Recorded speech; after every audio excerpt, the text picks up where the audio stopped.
What does being the master connector mean to you? I don't know if anyone's ever asked that. And today, the master connector to me is about.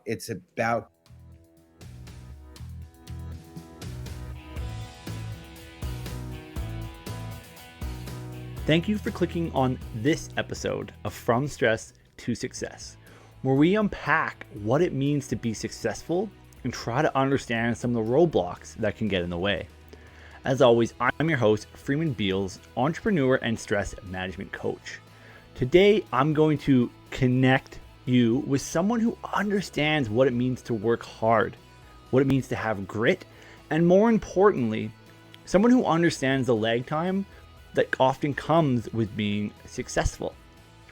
Today, we're going to talk about the powerful formula of working hard and smart at the same time, why it's important to keep momentum instead of the yo-yo stop-start, the roller coaster that success often feels like, and how we can break this when we understand that success has a bit of a lag time. There's also a ton of agricultural metaphors that I never thought would go into one of my podcasts. So let's get started and learn how to conquer stress and achieve lasting success.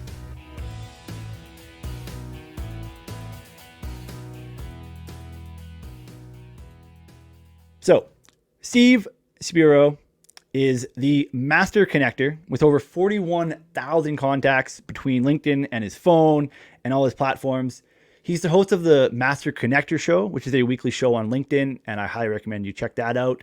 With guests ranging from doctors to authors, entrepreneurs. You've had some amazing people on there. You're a 4th degree black belt in karate and a 1st degree black belt in jiu-jitsu. You have your own karate studio. You're an inspirational speaker, a business consultant, and someone who thankfully I'm very privileged to know and to call a friend. Steve, thank you so much for being on the show today. Thank you, Freeman. It's an honor to be on here, and I got to do my signature. Hey, what's going on, friends? Steve Spiro, the Master Connector, coming at you live and direct. So look at that. Amazing. The first thing I want to dive into with a title like Master Connector and a show that follows the same name, like I know that kind of your goal is to lift, to inspire, to shine light and help others. Like, where did that come from? Where did that drive to become this master connector? How'd that show up in life? I mean, I could go a lot of ways with that question, right? So part of the question, I'll start with the title, the name, right? Master Connector, right? That started because, it started to build a pretty large network. And I know that, the younger generation today they find networking to be kind of a dirty word, right? It's like prostitution. It's like, eek, but connecting is way more effective, right? And so rather than being a master networker, I wanted to be a master connector. And because as you know, Freeman, we've talked about this, and my hands in a bunch of stuff, hard to put me in a cute box. Just a lot easier to say, hey, what, people want to ask me what I do. I'm like, hey man, just call me the master connector, because they were baffled by, what I was doing. I don't get it. I'd hear back, just call me the master connector. So that name stuck. But master connector means a lot of things. It's not just about a large network. It's about connecting. A big part of what I like to speak about is connecting authentically. It's also adding value and being others focused. And I'm very often enjoy kind of connecting the dots for people and opening my network to people and opening doors, right? And so it's that, and there's also this part, being a double black belt, when you hit somebody, you connect with them, right? And I'm a 4th degree black belt, so master is in the title of that, so there's a little extra pun there in that as well. So that's kind of where the name kind of comes from. I don't know if that's the direction you want to go with this question, but I could start with the origin too, but that's kind of how the name kind of came about. Yeah, I love that. I didn't make the connection to the masters in the martial arts to that connection. And I love that it's not just about connecting people to the others, but also helping them connect the dots kind of for themselves as well, which I think is super empowering. If I were to ask you, like, Steve, what does being the master connector mean to you? How would you answer that question? It's a great question. I don't know if anyone's ever asked that. Yeah, I mean, to me, the essence of who I am, and that's I've evolved. You know, we all evolve as humans, right? I was this shy, introverted guy, super wounded, picked on, bullied, learning disabled, dyslexic. I was really in a dark place, and through some mentorship and I got challenged to meet strangers and get out of my shell and be others focused. And today, the master connector to me is about connecting with the world, and not about me, but about being um, better connected. I'll say it like this: when COVID hit, and that's really where this all came together, even more so because I felt more connected during COVID than I had ever before, and Wow. I was having a lot of connect calls, right?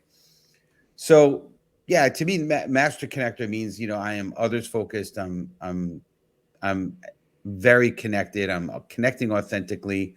Those are the things that it means to me. Yeah. That's really fascinating that you said in there that during COVID is when you felt the most connected, because for a Yeah, lot of people, that was when they felt the most disconnected. Suddenly everything correct. was disappeared. It was all confusing. The train had literally left the rails and was, Sure. driving through a swamp. Right. How did you remain so connected during that time? Like, why was that such an impactful time? I got, fortunately, I was involved in several networking groups. We pivoted quickly to virtual, so I had that community.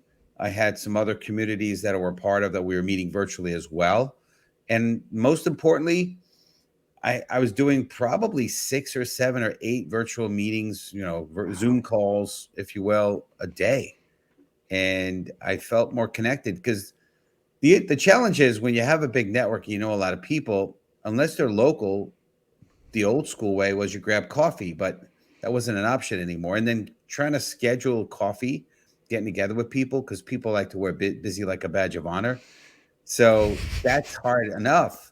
So I found myself getting on calls with people that maybe had taken us 3 years to be able to get on a call before, or to get coffee or to get together. And now I'm on Zoom with them and we're catching up. So I felt much more connected because now we were just a click of a button away and we can now connect with each other. Yeah, it almost removed friction, even though there Yeah. was creating all this other friction in the world. Obviously, it Right. removed like a level of friction for that Yeah. level of connecting, which I think is just the amazing thing that we can kind of gain from the fact that there was this huge issue during the COVID pandemic. That there was still a kind of a light that came out of that No for doubt. people, I, right? I think it's pushed technology forward, right? I don't know if we'd be today as far along as we are if some of those challenges like COVID didn't hit. Mm. Yeah, the fact that like hardship generally, breeds innovation, which Yeah, no doubt. pushes things a lot forward. It's that whole concept of being stuck kind of in that comfort zone, right? And actually, Yeah. weirdly, I didn't think we would go here, but here we are. With that idea, like behind comfort zone, you mentioned there early on that there were some challenges that kind of came up for you that enabled you to be the person that you are now, essentially. Yep. And you mentioned there was, some of those first challenges you pushed through. What were those? Were they in your martial arts? Were they in business? Were they all the above? I think the biggest challenge was myself. I was my own worst enemy, right? I had because I was so wounded, I was so broken. I was, I you know,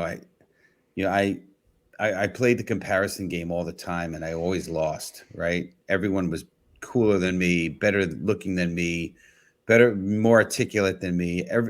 Whatever, cool, better looking beard than I, whatever. I mean, it was always something that people were better, Mm. and I wallowed in my weaknesses of that, and stayed comfortable for quite a while, and until I eventually, with the help of a mentor and some self development and just a lot of reflection, I decided, you know what, I'm going to make my motto. There's danger in the comfort zone, and that's not a cliche I made up, right? I mean, Hmm. it's become a cliche. It's not a phrase I made up, but it's definitely what I live by. And so I just decided I'm not going to be that, and I finally got comfortable within my own skin, and in that weakness, I found power. I found, the connections that we're making when I decided, okay, I'm not just going to because I was the guy that people would, and I found out this about indirectly, but people, when they met me, they felt like there's something off. There's like, I don't know, like, Hmm. because I was blocked off. I was, there was like, I had a wall, a shell up, right? And so that stopped me from connecting. So the minute I got peace within myself, decided I'm going to leave with those vulnerabilities, those insecurities. I don't care. I am who I am. I am who I am. And I started to now become powerfully confident, and my connections became powerful connections. They were deep, they were meaningful, and it just helped. So I guess the biggest challenge was my own self, and yeah, today it's a different story. I mean, we all have challenges, right? But a Yeah. big part of what I believe is you got to have the grit. It's another one of my talks that I like to speak about. Is you got to have the grit to overcome those obstacles, right? As a kid, I probably still am learning disabled dyslexic, right? And that was a challenge. But what the result of that challenge was, and so again, what doesn't kill you makes you stronger. That's another phrase I like to throw around a lot. But through the dyslexia, through the learning disability, it gave me this creative problem solving brain to work around it. And I believe that I'm a lot more creative, and I have this sort of brain that just tries to figure things out and make things work. Maybe whereas most people would be normally stuck, I have a way of figuring it out. And I believe that's because of that dyslexia, that learning disability. Being on the shorter side, 5'7", barely, not big guy, coming up against kids, guys in the martial arts who were a lot bigger than me, a lot stronger than me, a lot more successful than me, a lot more experienced than me.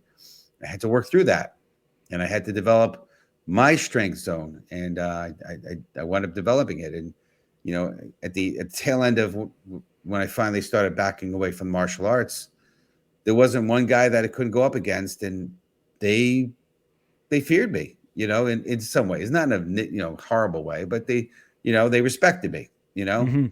So allow those challenges, those weaknesses, those things that happen, and then work with them, and you could turn that around and make that to be your biggest strengths. Yeah. Through grit and through kind of Through that grit, that through that grit, stuff. persistence. Yeah. Yep, yep. So how does it look like, for example, how do we take grit and apply it to the challenges in our life? Like, what does that look like? Yeah. Wow. Great question too. Yeah, I mean, just not stopping. I mean, Mm. there's a lot of times where we hit obstacle, and we have a tendency to be soft on ourselves. I think I did a post today, and I forget what the exact saying of my post today was, but it was to the effect of, um, we don't want to accept excuses from others, but most importantly, we don't accept excuses from ourselves. You know, Yeah. I'm paraphrasing. That's the essence of what I said. And I think a lot of times we allow ourselves off the hook. You know, we hit struggles, we hit challenges, and we just like say, oh, okay, well, maybe it wasn't meant to be, or maybe if you're spiritual, maybe God doesn't want that for us. No, I don't know. I mean, no, I don't buy into that. Mm-hmm. We need to fight through that and continue through it. And if I stop training after my first broken nose or stitches on my eye, I just, yeah, wouldn't be here where I am today. So you just got to just keep breaking through, and not allow yourself off the hook. And yeah, just no excuses. Just keep going, right? And if this Mm. doesn't work, okay, let's try a slight different angle, right? If you hit a big boulder, you either gonna go around it, go over it, go through it somehow, go under it, whatever. We're gonna make it happen. And just know, and then this is a philosophy to have, that if you don't quit, you win. That's my philosophy, and I think that's allowed me to have the strength to stay in that grit zone. And I Mm-hmm. just made up that grit zone. I never heard that before, but I'm I I'm like it. afraid now. Yeah. the grit zone. You have the flow state, and now you have the Yes. grit zone. And I think those are two Yes. kind of separate, but maybe two sides of Yeah. the same coin going on there, which is cool. Absolutely. That boulder metaphor I think is interesting because you mentioned that you either go kind of through it, over it, around it. But I think that's the key is that you go, okay, if I can't go through it, can I go over it? Can I go around it? Like how do I mount this and get over this obstacle? Sure. Which I think a lot of people will just see the boulder and go, oh well, there's a boulder here now. I can't continue. Yeah. I like too that how much of your grit and the way that even you approach business actually is there a correlation between the martial arts world and the business world, how you mentally approach both of those scenarios?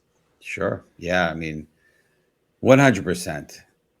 A lot of what I've done in the business world, I've been able to pull from my experience in the martial arts.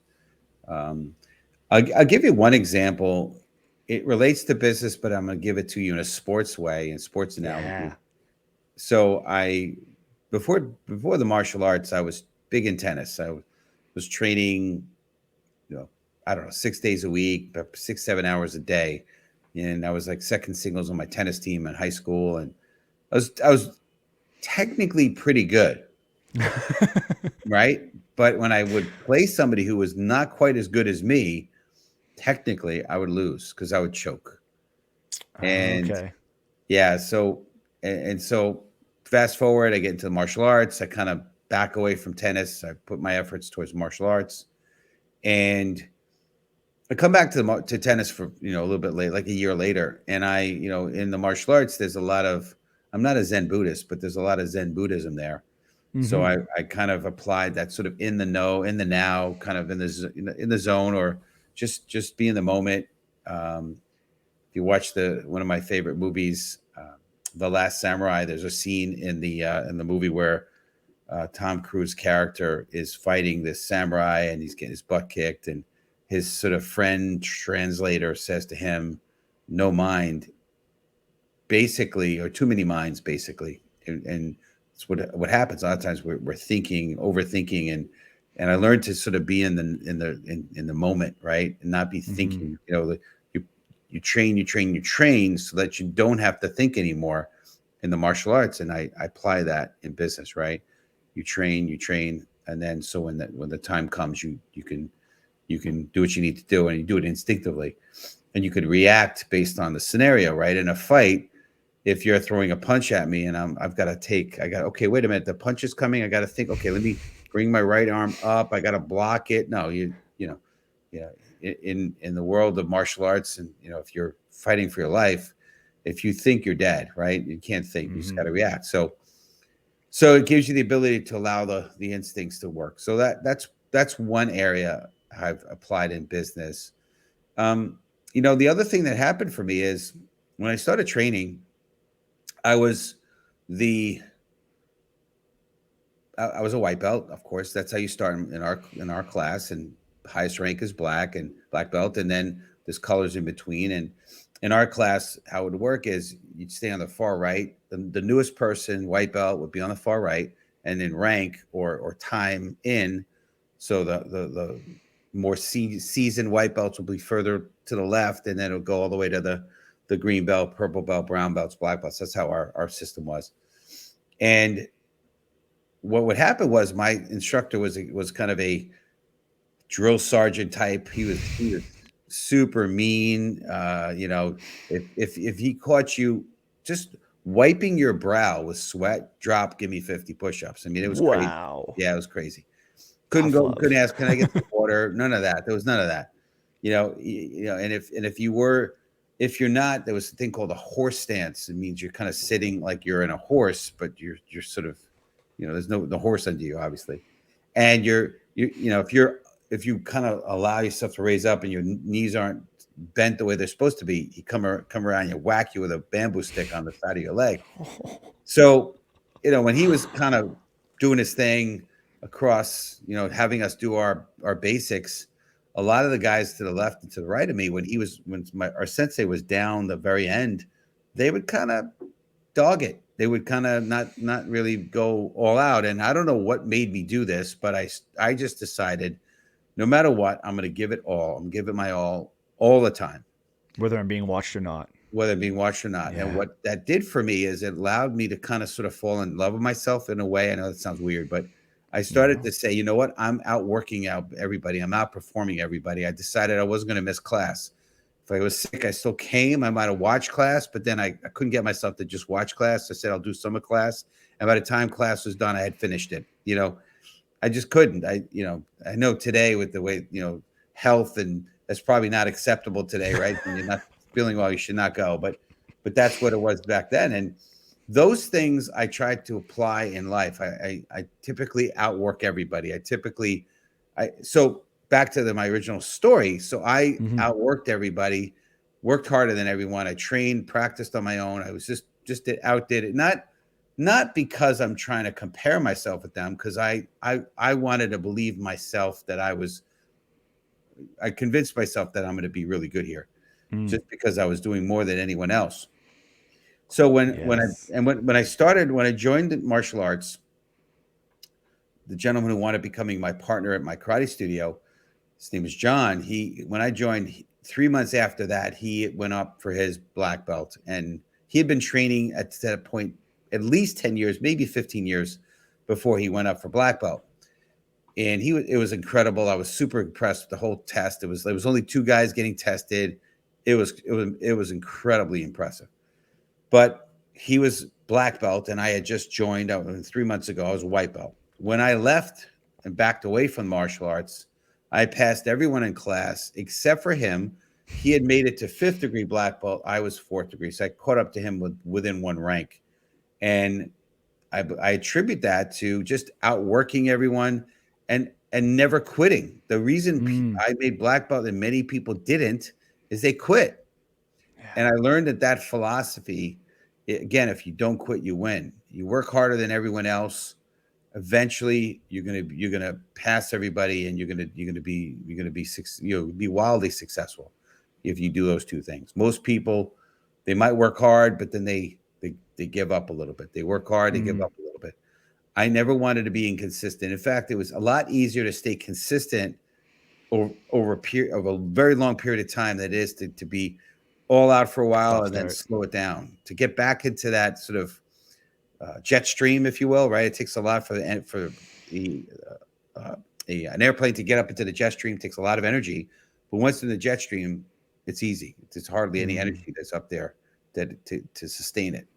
So I felt like I want to stay in the jet stream, not have to keep trying to have the energy to get up there.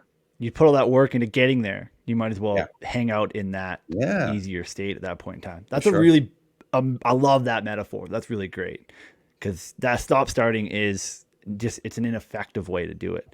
Where, like you said, the consistency, the grit to go, you know what? No, we're going to keep doing this because I've already made it this far. And I think that's one thing that people don't do enough of, just to look and go, how far have I come? Well, I've already come this far. Well, then I might as well keep pushing, because we've done this far already. I want to just throw, if you indulge me on this one, this is a metaphor that I learned, not in the martial arts, but I was applying it without knowing it. I was applying it, not getting religious, but in the Bible, there's a lot of stories of agricultural stories, right? And this country, right, including Canada, right, it started out as an agricultural type of country, right? And so when you think about it, how it works, right? When you sow, when you put seed in the ground, there's seed time, progression time, and harvest time. Okay. Yeah. And another thing is you if you put corn seed down, you don't get apples, right? Whatever you sow, you reap, right? I know that's kind of, again, a spiritual saying, but it's true. There's a lot of truths, the universal laws, right? Yeah. So, and then you also sow 3 or 4 or 5, kernels of corn, and when the stalk comes up, you're going to get thousands of kernels back, right? So it's the law of return, right? Of unlimited return, right? So you get a lot more back once you reap, right?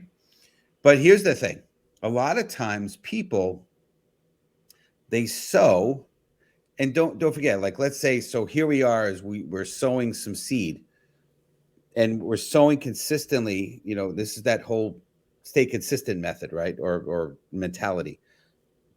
You're sowing seed, and you might be sowing for 3 months. Let's say the harvest time is 6 months. I'm just making that up. But let's say it. But you're sowing good seed for 3 months, and in the fourth month, you're not reaping a harvest. Well, you're reaping a harvest from what you sowed through 6 months back, which wasn't good seed. Maybe it was bad seed. Maybe it was the seed you don't want, whatever. Maybe you were doing some really stupid things in your life. Maybe you were involved in, alcohol, drugs, and, womanizing or whatever it is, or just bad stuff. Well, you're reaping back, even though you're doing really good things for the first 3 months, you're reaping from what you did 6 months ago. And then what happens is, because you see that bad stuff happen, often people take the foot off the gas, they slow down, they get frustrated, and then they slow it down. But then now that 6 month period from when that 3 months of good stuff started shows up, and they're like, oh, cool. And they're like, oh, okay. And then they maybe get excited again and go back to sowing good seed. But guess what? Because they slow down in that 3 month period, there's bad seed showing up again, or the seed of what they sowed or the lack thereof. And then boom, it's back to like not good stuff. And there's this constant roller coaster of success. Yeah. So I said, I want to always plant good seed, so I always have a good harvest, because there's seed time, progression time, and harvest time. So that's what I always want to do. Am I perfect at it? No way. But that's the premise behind being consistent constantly. So you could always, you sow good seed, you reap good seed. Again, you sow good, you get good. You reap bad, you get bad back. Okay. It doesn't matter that maybe earlier, maybe 2 months before, you sow good seed. You're not going to reap that for a while, so you're going to get some bad seed. Yeah, that's amazing. I'm a big proponent of the whole season thing, right? Our life falls into seasons. We have seasons of planting, of reaping, of et cetera, right? Yeah. But the way that you just put it there as well adds a layer, a really important layer to that, which is the fact that there's a lag time, and you have to be aware of that, and you have to push through it. And you're 100% right. People hit that lag time, they go, oh, what I'm doing must not be working.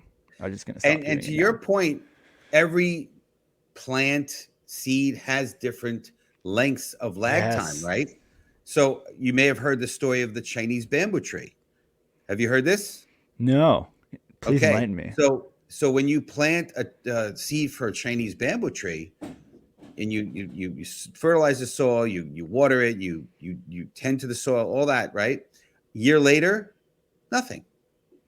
Same thing. Continue to cultivate the soil, water it. Year 2, nothing. Year 3, nothing. Year 4, nothing. Year 5, nothing. But about 2 weeks into the season, you see a little sprout come up through the ground. And I might have my sequence and numbers off tiny bit. Write me letters if you want. But you get a flood of emails from people. Yeah, within a couple of weeks, it shoots up 5 feet within 2 weeks. Wow. Yeah. So now here's the question: did it grow in those 2 weeks? No, it's growing all along. Oh, grow the whole time. It just wasn't. You weren't seeing it growing on the outside. It was growing and creating the root system to sustain this really long, this stalk that wouldn't probably have enough strength to be able to hold itself up if it didn't have the strong root system. So a lot of people, they may not see the success coming, but it's happening. It's manifesting. You just got to understand there's seed time, progression time, harvest time. Mm-hmm. Yeah. And it's interesting. As you were saying that, my brain also thought of, I had an interesting conversation with my wife where we were discussing why cashews are so much more expensive than peanuts. I don't get it, right? What's going on here? And we researched it. And it's because of the amount that you can harvest. So cashews take longer to get to a point of harvesting than peanuts do. So the turnaround time for peanuts is a lot longer. Thus, they are less valuable. So I think the other part of this is the fact that potentially if it has a longer progression time, it could be more valuable as well. Generally speaking, if it is a longer progression, it's going to be more valuable. And that's why cashews Absolutely. are more valuable than peanuts, which is just an addition to that metaphor. Sure. No, I love it. Yeah, it's interesting. We've talked kind of a lot about kind of doing the hard work, right? Yes. Which I think is important. I like to think anyway that I have a good work ethic as well. But there's a bit of a trap that people fall into when it comes to hard work. And I Yeah. love this, since we're on metaphors. One of my favorite ones right now is so many people are busy, but you can be busy cutting your lawn with a pair of scissors. Yeah. It doesn't mean you're being productive. That's right. So what's the big difference for you between working hard and working smart? Well, number one, I'm going to give you another. I'm a big metaphor guy, right? Yes, So, let's keep metaphors coming. yeah. So I heard a story of this gentleman. He was observing this axe cutting contest that he saw from a distance, and he saw two guys whacking away at the tree. And one guy kind of seemed like lazy to him, right? He would work hard, and then he would stop and take a break, and then he would see, and another guy was just whacking away. And when he went to see who actually won the contest, he found out the lazy guy had won, and he really wasn't the lazy guy. He was taking every now and then some time to sharpen the axe. And most people think you just chop away, but you do have to sharpen the axe. So to me, a big part of that is mentorship, right? That's been a big thing for me. I've been blessed to have a mentor in my life, and several people that have had that role in different ways in my life. And we may have talked about this. I don't know, Freeman, if we did, but I'm old enough to remember the time when there was not a GPS. There was no such thing as Waze or Google Maps, and we used to drive around back in the day. And I'm going way back before MapQuest. Some of you guys, and I think we talked about this. If I'm not mistaken. We did. But then there was these things called Hangstrom maps, and so I mean that it was crazy, and it was such a stressful thing for me. But when GPS or Waze came out, it's like, yeah, man, I could have it's a lot easier. And so having somebody in your life, a coach, a mentor that can really be that GPS, that Overwatch, it's just been incredible for me, because we can only see what we could see, and so having somebody who could see things about you. I heard this a long time ago. It's called the Johari window panes. There's 4 panes, if you will, not as in pain, as in like it hurts, but panes of windows, right? And the first window pane is, in no particular order, is what you see about me and I see about me, what I know about me and what you know about me, right? So I have a big forehead, okay? Whatever, big, good sized nose, the obvious stuff. Second window pane is what you know about me and I don't. That's my blind spots, right? Okay. Third window pane is what I know about me, but you don't. That's my sort of secrets, right? And then the fourth is what you don't know about me and I don't know about me.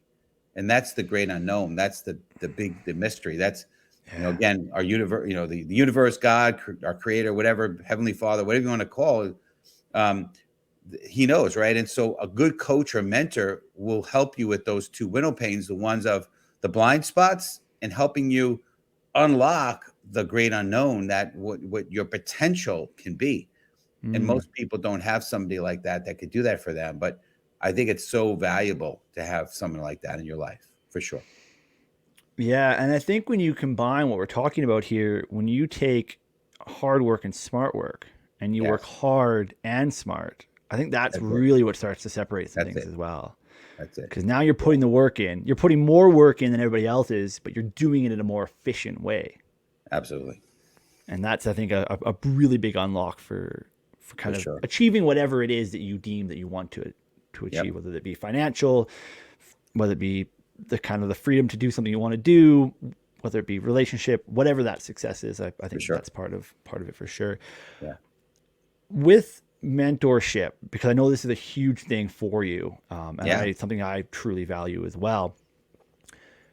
What do you think really changed in your life when you had a mentor? Can I say everything? Yeah, I think that's a great answer. I mean, listen, we only know, again, what we know. And, I mean, what changed for me? I mean, number one, in my particular situation, I would have probably continued to stay self-focused, be in my own little world, and felt unfulfilled, right? Felt like I was kind of lost, probably miserable, probably look a lot older, feel a lot older, right? So, I mean, we're not what we want to be financially, but we're completely out of debt. We've got no financial stresses whatsoever. It's amazing to say that and to know that, when especially some of the people I've had in my life prior, it was always like that. Health wise, I'm probably the healthiest I've been in ever. Relationally, incredible relationships. My marriage, great marriage. Spiritually connected. I mean, it's the whole nine yard. It's all, to me. It's allowed me to check all the boxes, right? A fulfilled life, purpose. Making a difference, right? What's true success? It's not how much money you make, or how much stuff you have. It's how many people are better off because you lived, right? And the other thing that mentorship to me is, it's not only receiving mentorship, but being able to pay it forward. And that's, to me, that's the true way that you could really, really make a difference. True legacy to me is mentorship, right? It's being able to share that mindset with other people and pay it forward, and really be a blessing to other people. So Yeah. that's my perspective. How do we pick the right mentor? Well, first thing is, you want to be a fruit inspector, right? We're back to I fruit. heard you say this on another thing that I was looking at. So yeah, I'm glad that you brought it up again. So yeah, what does that mean? If you could, we're back to agricultural stuff again, right? But check the fruit of their tree, right? Make sure that they're in life where you want to be, right? A lot of times we take advice from well-meaning people. The challenge is, well, they may have the fruit, but number one, will they physically help you and take the time to help you accomplish what they've accomplished? So that's number one. Number two, most importantly, again, what's their life like? Do they have what you want? Many people go into these careers that look really cool, but take a look at, if you can. Some of these are like tech companies. The CEOs are 27, so you can't look very far. But if you go to like these companies that have been around a while, look at the people that have been there, and sometimes they're there for 20 years, and take a look at what their life really is like. And you may not want to be, maybe that's not what you want, right? But true mentorship, right, is for me, it's checking the fruit on the tree, get a feel for their heart. Do they really want to see you succeed? And I find personally that there's several kinds of mentorships, right? There's, we see business mentorship, right, where you have a job and someone is your mentor, and a lot of corporations are doing that now. It's great. But you probably can't talk to that mentor about your marriage challenges, or, hey, I'm in like $50,000 consumer debt. Any thoughts or recommendations? You can't probably talk to that mentor about that. So there's value to it, but it's not necessarily the kind of mentorship that I've received. The second type of mentorship is coaching and mentorship, and there's life coaches, and those are great. But for me, I don't know. Maybe they in many cases they don't have the lifestyle I'm looking for, right? Maybe in many cases, right? They took a course and they're good because they learned a course, right? But to me, true leadership is example, right? John Maxwell says leadership is spelled EXEAMPLE. So it's the example that they live, right? They lead, right? you can't fake that, yeah. Yeah. So coaching is great, but that, to me, that's coaching versus mentorship. I've also heard stories of, someone very wealthy who's got incredible life, amazing heart, and, but there's no real skin in the game to the relationship. You're not paying them. There's no financial nothing, which is great. But then the challenge is, I've heard stories where, hey, John, unfortunately, me and my wife, Sally, are going to travel the world for 2 years. So we're going to have to kind of put things on hold on this mentoring relationship thing, because there's really no skin. I like the idea of working in collaboration with somebody, where there's a business relationship, not where you're paying them, but there's a collaborative business relationship, and wrapped up in that is mentorship. To me, that's the true way that you can really do it. So now there's accountability, and there's a playing ground, a playing field, right? Because imagine in sports, if you had a coach that never saw you in the weight room or on the playing field, how would he or she be able to Yeah. really coach you effectively? Whereas when you're in the game, in the hunt together, you can really that person can really see those strengths, those weaknesses, what the challenges are, and really coach you effectively. So that's, to me, though, those are the things you look for: is the kind of relationship, the person, their integrity, their heart, and how they live. Is the fruit there? I love that. That's a good point. We've chatted briefly about this before as well, where it's that need to be, I mean, that level of mentorship that you're talking about is far more effective, and you're kind of in the dirt and in the mud with that person, and you're going to learn so much more in that way. Oh, yeah. I think, right? For sure. It's almost like the hands-on version Yeah. of doing something, which, like, if you're anything like me, like, I'm a hands-on learner. Yeah, So me too. that feels like hands-on learning Sure. in life, in a Yeah. strange way of putting it, I guess. Yeah. Which is amazing. The auditory learner, the kinesthetic learner, right? There's the visual learner, right? Kinesthetic to me is that touchy-feely, somebody who likes to learn through doing, through experiences, right? And versus watching a video or listening to a podcast, right? Yeah. Yeah, for sure. You learn through doing. At least that's way more effective for me. Maybe it's my learning disability. I don't know. Yeah, I don't know either. It's definitely how I learn, though. I Yeah. don't get me wrong. I love learning through other means, but I Yeah. have to eventually, like, I have to go in and actually get my hands dirty to figure Sure. it out, to have it Yep. stick, for sure. Yep. This has been great, Steve. I've really enjoyed this. I got a couple questions here I'd like to ask at the end of these. Yeah. So what do you do? This is more on a daily level, right? Every day. So what are 3 things that you do, daily to make sure that you are, always growing and always looking for that new kind of level of achievement? What are 3 things that look like for you? Well, it's hard to answer that because I have an hour and a half morning practice that includes a lot of things. So I'm just going to pull out maybe the 3 things. Yeah. I don't even know if I haven't thought through what the three I'll pull out, but yeah, I mean, I do self-talk, and I do meditation, and I do, I listen to an audiobook. And those just 3 of the many things I Of the do. many. But those are 3 things that I do, and Yeah. it helps me tremendously, because, and I do it in the morning, and it nothing gets in the way of it. It gets done no matter what. I work out too, and there's a bunch of prayer, meditation. There's a bunch of stuff. Okay, but that's to me a separator. It's one of those. It's like we talked about being online in my dojo, and just going all out. Nobody's looking, nobody's watching. I mean, maybe my wife will come out and she'll see me, but I'm doing it because I just do it. That's what I do. Yeah. It's neat that it's part of so many people that I've talked to on here. It's these important parts of their morning routines that set the stage, and it really shows how impactful that is to life, all of it, every part of life.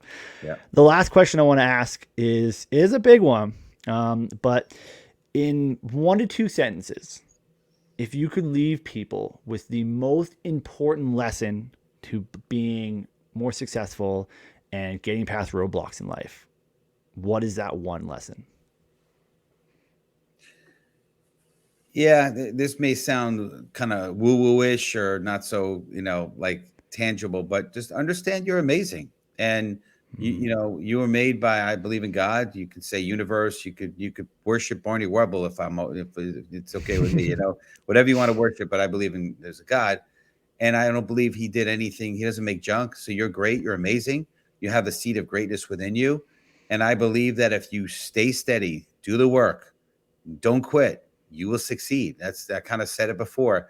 And I believe it with every fiber of my body. If somebody would get a transfusion from me, maybe they would have that same belief in their body. But I believe it because it is absolutely true. Most people, the reason they fail is they quit. You don't want to fight somebody who's just constantly coming at you, right? He's just, that's, I think it was Simon Sinek wrote the book, The Infinite Game, and great book. And, if you don't quit, you win. So that was probably more than 2 sentences, but that's my perspective. I like it. You don't quit, you win. You're here to succeed, and you got to Yes. believe it, right? That's it. So that's amazing. Thank you so much, Steve, for coming on here. Anybody listening, I encourage you to check out Steve where he's at. I know you're all over LinkedIn, so go check out Steve Spiro on LinkedIn.